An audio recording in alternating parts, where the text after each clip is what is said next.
selima nikad više, ej Crna Gora, gledat neće.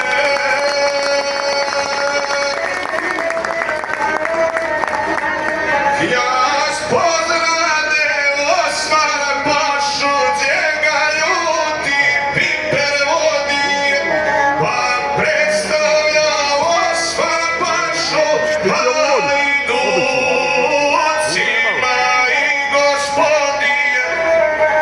Ja i Osman u Parizu družili se kao đaci, pa će danas nađosmo se kao ljudi junaci. Pa Koladar i pobjednik svezanoga roba sretan i ljute mu lance skida i slobode čast čestita. Pazi samo,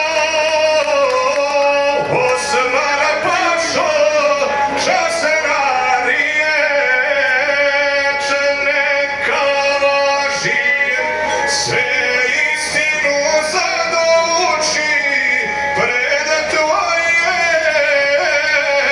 carem kaži. A ti Luka, ti Paša pod šatorcem